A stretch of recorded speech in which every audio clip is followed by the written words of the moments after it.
Hey guys, Steve here. Back for the long-awaited part 2 of the Enterprise D clear build. It's been quite a while. Got some stuff done, but it's been a long time coming.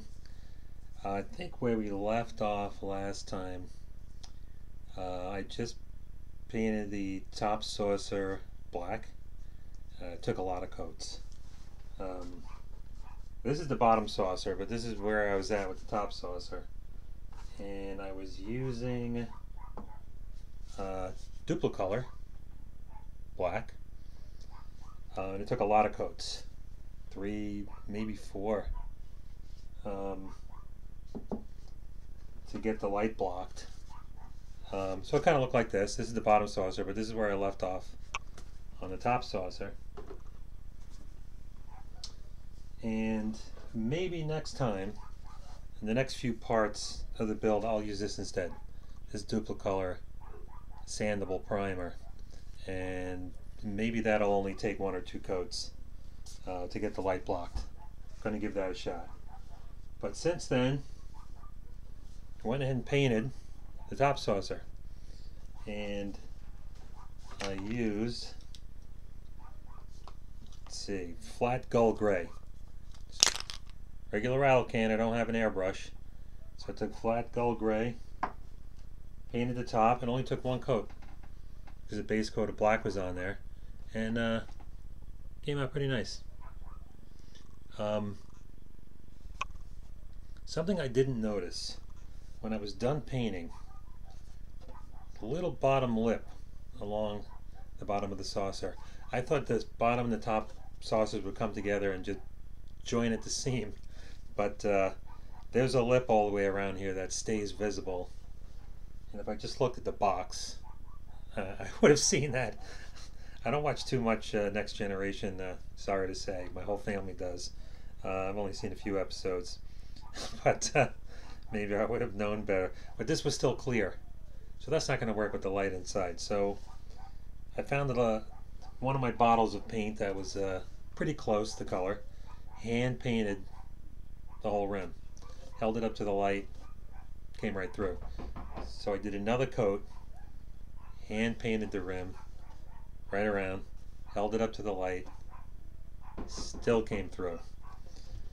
So I was getting kind of frustrated, so I found a little bottle of primer, hand painted the primer all the way around the rim. That did it, blocked the light.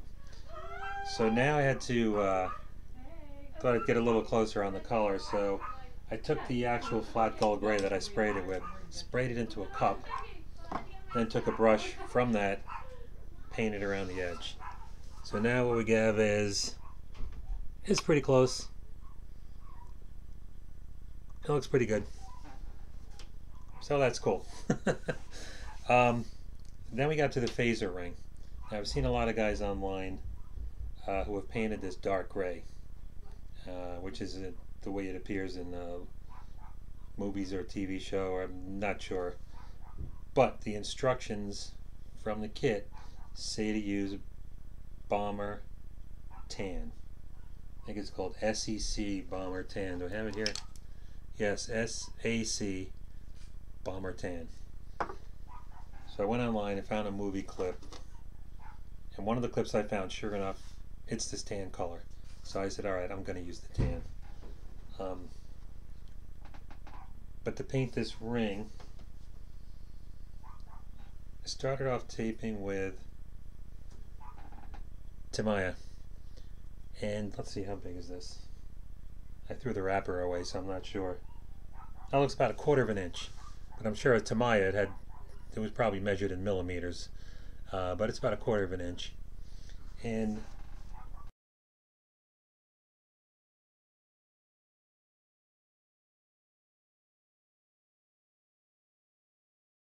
we laid this down first, immediately around the ring. It doesn't bend. It'd probably be better to get vinyl tape. I kind of assumed this was vinyl because it was so small, but it's not. It's like paper.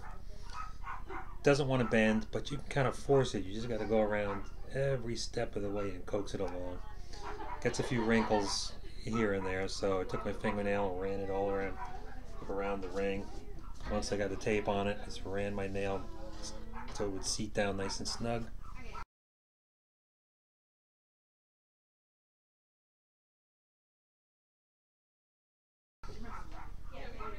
Then came back with regular painter's tape. First round around, get the painter's tape right on the Tamiya yellow tape.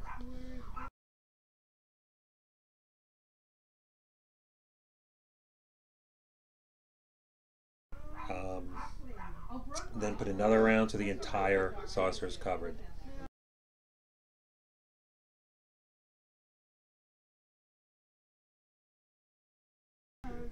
Sprayed it down with the Bomber Tan.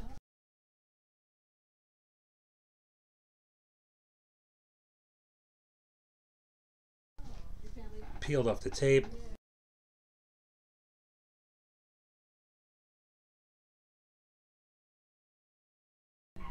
Looks good.